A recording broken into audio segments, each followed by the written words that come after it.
Madame, Monsieur, Yorana et bienvenue dans votre journal sur TNTV au sommaire de ce samedi 8 novembre. C'est au tour des confessions religieuses de monter au créneau face au fléau de l'AIS. Près de 500 personnes se sont mobilisées ce matin à Moorea, preuve que l'inquiétude est prise très au sérieux par la population. Autre fléau, les déchets. À Fa'a, une centaine de jeunes ont troqué la grasse matinée pour nettoyer le quartier Aotuaraea. 10 tonnes ramassées, une mobilisation exemplaire face à un problème qui, lui, ne disparaît pas. Ce matin, dans la vallée de la Papeno, s'est tenue la cérémonie de levée des Unu, marquant l'ouverture de la période d'abondance du Matari Inia, une tradition ancestrale qui unit le ciel, la terre et les hommes. Pour en parler, nous recevons Yves Doudout, membre de l'association Haururu. Former l'élite sportive tout en garantissant la réussite scolaire, c'est la mission du Centre de performance polynésien, un dispositif d'accompagnement complet pour les jeunes talents du Fénois entre encadrement éducatif et exigences de haut niveau.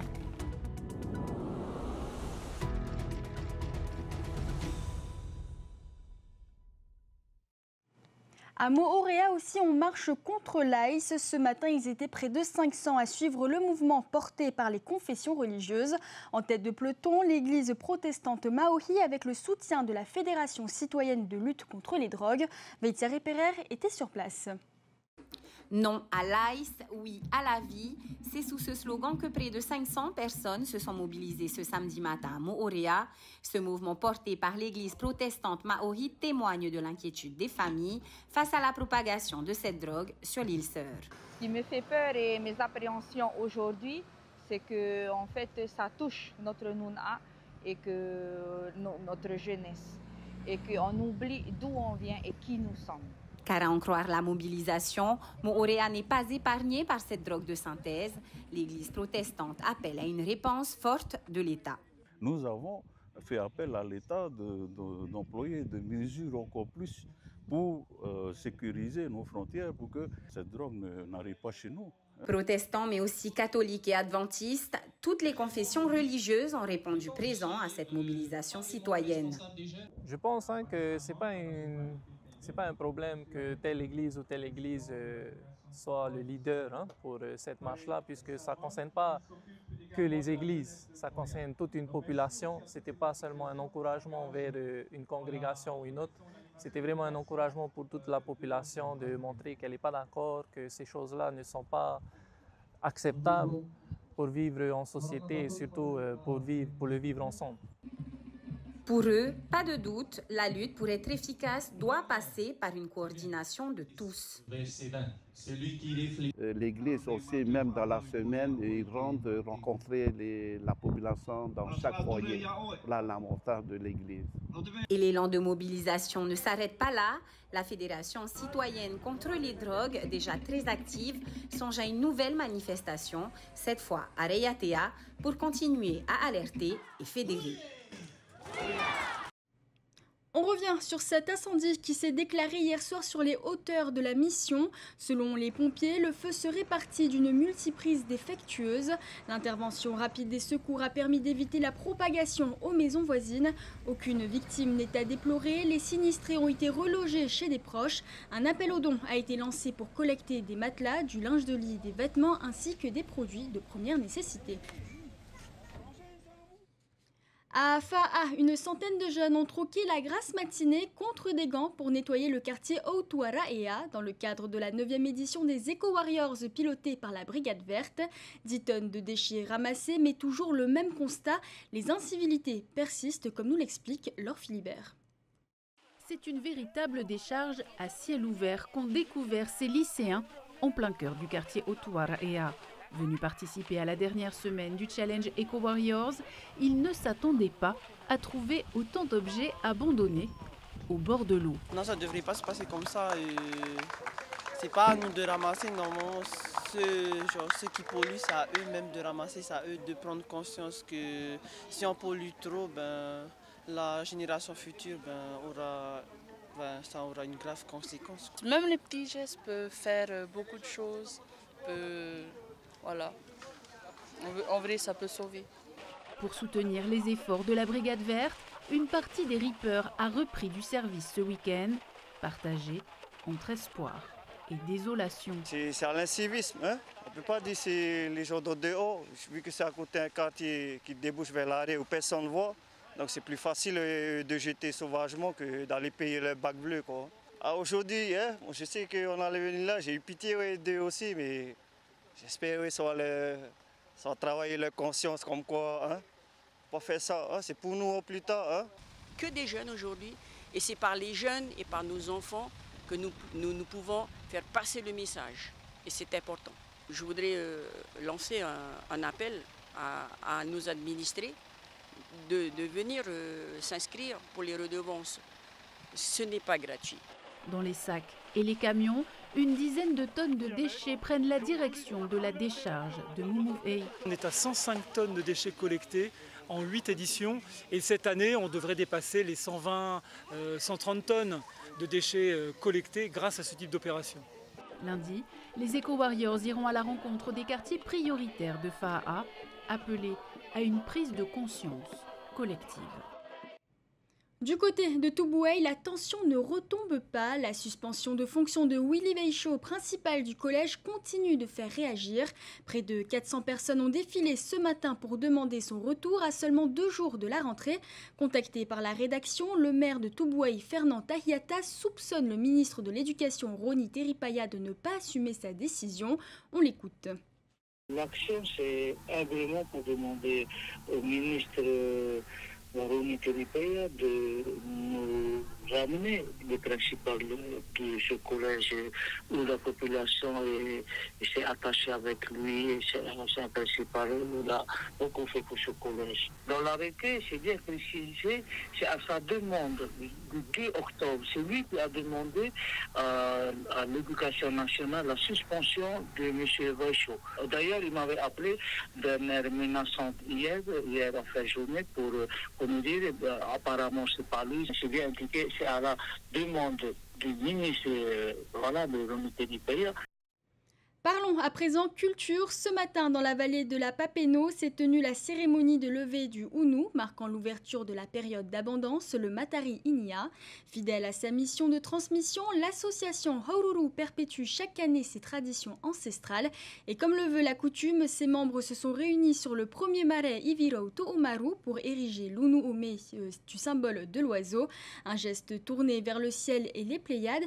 Et pour en parler plus en détail, nous recevons ce soir Yves Doudou, membre de l'association Haururu. Yves, Yorana. Yorana. Alors tout d'abord, que représentent exactement ces Unu, donc ces poteaux qui sont dressés sur les marais? Pour Haururu, ça doit faire la 15e année qu'on a érigé, on monte ces Unu. Et en fait, on a besoin dans notre culture, comme dans toute chose, de trouver des repères dans le temps. On a besoin de trouver d'où l'on vient, qui on est. Et les Unu sont là, dans notre culture, ce sont ce qu'on appelle les taura, les guides. Et chaque famille, toutes les familles polynésiennes, si elles font l'effort, ont un guide. Et pourquoi la Papeno alors? Pourquoi dans la Parce vallée de Papeno? Parce que l'association a décidé, petit à petit, de mettre en place justement ces repères dans le temps. Toute société a besoin de repères dans le temps. Or, les problèmes qu'on trouve là, c'est qu'on n'a plus de repères dans ces temps. Hein, on parle de l'ice, c'est tout simplement parce que les gens, enfin, pas tout simplement, mais ils sont perdus. La même chose pour ceux qui lancent les poubelles, les machins, etc. C'est qu'il n'y a plus rien et il faut remettre en place cette maîtrise du temps, donc de l'espace, donc de sa terre. Et est-ce que cette cérémonie intéresse toujours la jeunesse, justement? On y vient. Ce matin, par exemple, il n'y avait quasiment que des jeunes, à part moi, évidemment, mais il n'y avait quasiment que des jeunes. Donc, je crois qu'on est en train de franchir, hein, au bout de 20 ans, cette année, on va commencer, alors que tout le monde est d'accord, à fêter Matarinia. Mais Matarinia n'est qu'un repère dans le temps. Il faut bien faire attention. Et c'est pour ça qu'il faut aller plus loin, parce que pour nous, c'est d'abord la maîtrise du temps. Hein, on dit Matarinia, on parle de l'abondance tout de suite. Non, il y a aussi, c'est une phase, nous menons, hein, qui nous mène vers l'abondance. Et vous parlez du temps justement, donc le nouveau jour férié du 20 novembre a été décrété donc jour férié pour la première fois. C'est une reconnaissance importante du travail que vous menez depuis des années. Qu'est-ce que cette officialisation représente pour votre association et pour vous? Alors pour nous, c'est un peu une satisfaction dans la mesure où on va fêter Matari, on va fêter donc ce début de l'abondance. A priori, on parle de fêter aussi Matari Idaro, parce que Matari Nia sans Matari Idaro, ça ne sert à rien. Et donc, on est heureux, c'est vrai. Mais à côté de ça, on n'aurait pas, et on ne souhaite toujours pas, en faire un jour chômé.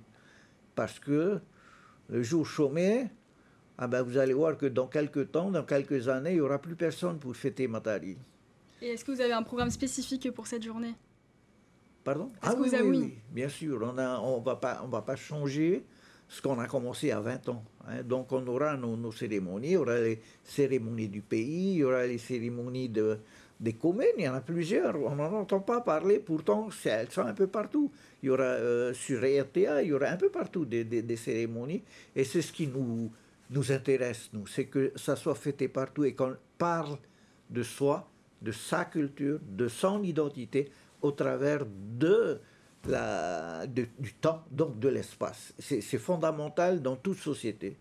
Et c'est ce travail qu'on entreprend et qu'on espère pouvoir continuer plus à fond, justement, parce que c'est un phénomène de société.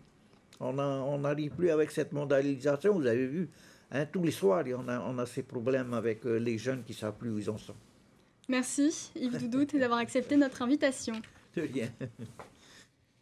Une 7e édition qui s'est clôturée avec succès. Le Toreamu va rassembler plus de 1500 jeunes venus de tout le Fénois pour 4 jours de sport, de partage et de prévention.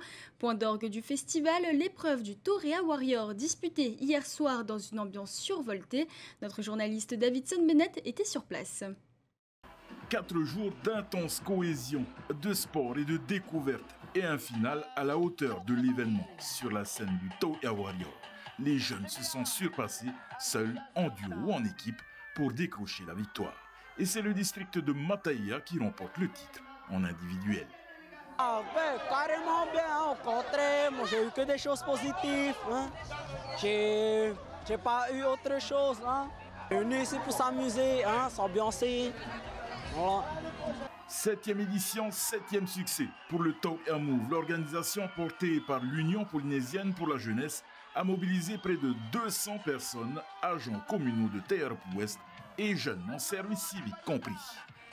Ça a mobilisé surtout près de 80 engagés en service civique que je veux saluer parce que le Torea Move, c'est grâce à eux. Ils sont l'ingrédient essentiel de ce Torea Move, les jeunes pour les jeunes.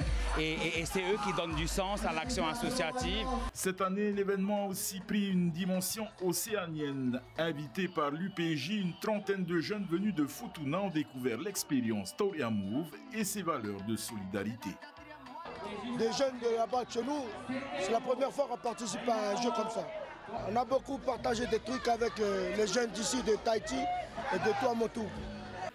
Au total, plus de 150 activités étaient proposées. Sport, culture, environnement, prévention. Un franc succès pour le comité organisateur.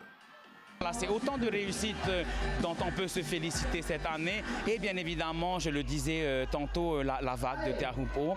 Je pense que c'est des éléments essentiels et ça passe par s'approprier les lieux mythiques de son pays. Et quand on voit que le monde entier a été sur la vague de Teahupo'o et qu'on se retrouve avec des quartiers de nos communes, de Tahiti même, qui n'ont jamais été sur la vague, on n'est pas peu fiers qu'au travers du Torea Move, on ait pu réaliser et atteindre cet objectif. Prochain rendez-vous dans un an à Punaauia, commune hôte du Torea Move 2026. Allier études et sports de haut niveau, c'est le défi relevé par le Centre de performance polynésien, une structure qui forme les jeunes meilleurs athlètes du Fénois, toutes disciplines confondues. Et même pendant les vacances, le programme continue, entraînement, tests physiques et accompagnement scolaire, immersion avec Désiré Teivao et Oriano Tefau. Ce sont les vacances scolaires, mais pas le temps de souffler pour ces jeunes espoirs de la natation. Aujourd'hui, c'est séance de musculation. C'est que si on ne fait pas ça, on ne sera pas performant si on a des repos pendant les vacances. Alors non, c'est pas fatigant. Parce qu'on sait pourquoi on vient. Non, on fait ça et on est habitué. Après, nous, ça fait longtemps qu'on nage. Donc on sait qu'il faut faire l'effort de se lever. Déjà, moi, la motivation, c'est déjà, j'aime nager déjà. Et surtout, quand tu sais qu'après, tu peux partir à l'étranger juste avec la natation, déjà, c'est super. Donc tu te motives un peu grâce à ça. Dans une pièce voisine, Dylan Wong, spécialiste du tennis de table, plonge sur ses leçons de SVT. Le CPP permet à ces jeunes de suivre un cursus scolaire adapté. La performance, oui, mais jamais au détriment des études. Ça demande beaucoup d'organisation. Par exemple, moi, je termine à 18h, voire 19h. Et le temps de faire les devoirs, etc., je peux aller jusqu'à 22h, voire 23. Et souvent, le matin, je suis fatigué. C'est dur, mais il faut s'accrocher. Kohailani, espoir du judo, passe de son côté plusieurs tests physiques avec les kinés. Un accompagnement sur mesure pour prévenir les blessures et optimiser les performances. En fait, ce qui est très important dans le CPP, c'est qu'on est en communication constante. Si jamais il y a une carence, on communique pour que ça soit pris en charge soit par le préparateur physique pour renforcer, ou alors s'il y a un risque de blessure, de communiquer avec le staff pour qu'il soit soigné tout de suite pour éviter la blessure. À l'étage, c'est l'heure du cours particulier pour Dylan et ses camarades du tennis de table. Anaïs en est à sa 2e année au CPP. Entre entraînement et école, l'adaptation n'a pas été simple. Je devais enchaîner entre les cours et entre les 4 heures d'entraînement, vu que ça c'était tous les jours. Donc non, au début c'était un peu dur, mais après ça a passé. Ça ne me dérange pas d'avoir le cours pendant les vacances et ça me permet d'être au même niveau que ceux de ma classe. Les sportifs sont très impliqués dans leur préparation, dans leur engagement sportif et aussi scolaire.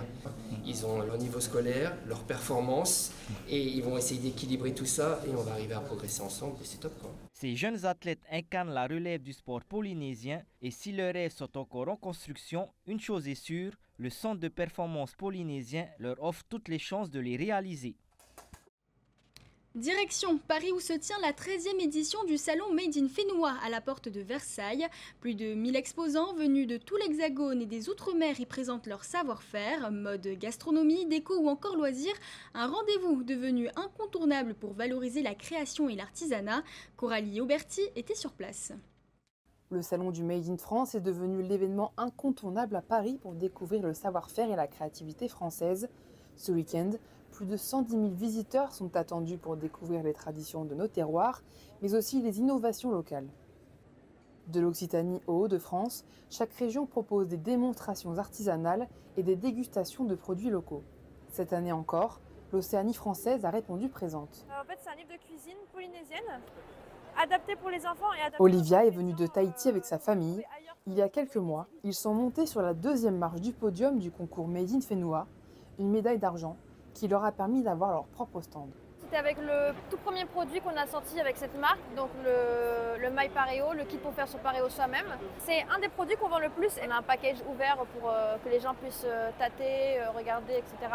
Ensemble, ils ont créé un espace coloré et fleuri, mais la jeune femme regrette que les visiteurs ne s'arrêtent pas plus sur leur stand. On s'attendait à ce qu'il y ait plus de monde, dans le sens où on pensait que le fait de ramener notre culture ici, de montrer notre culture, ça allait faire mouche en fait dans le cœur des Français de France. Tout le monde nous dit que le stand est beau, tout le monde jette des coups d'œil et dit ah oui, ça se voit que c'est la Polynésie, c'est sympa. On est quand même un petit peu déçus d'avoir fait tout ce voyage, toute cette préparation. Venue de Nouvelle-Calédonie, Mélème a de son côté quasiment vidé son stock de sculptures, mais il reste convaincu que la visibilité des stands d'outre-mer n'est pas assez forte. On pourrait mieux faire au niveau de la représentation. Déjà juste le nom, ne serait-ce que juste le nom, en marque outre-mer au lieu d'avoir par exemple Tahiti ou Nouvelle-Calédonie. Après en termes de passage, ça dépend de l'emplacement où on est. Donc nous on est un peu au fond, donc c'est sûr que ça serait plus privilégié si on était au milieu ou voilà à l'avant. Les Parisiens n'ont plus qu'une journée pour découvrir le savoir-faire à la française, qu'ils soient venus de l'Hexagone ou de l'autre bout du monde. C'est la fin de ce journal, merci de l'avoir suivi. Retrouvez dans un instant votre émission Waves spéciale Water Patrols, suivie de Lego Masters. Passez une belle soirée sur TNTV et rendez-vous demain soir à la même heure. Retrouvez ce journal en replay sur notre site internet et notre application mobile TNTV.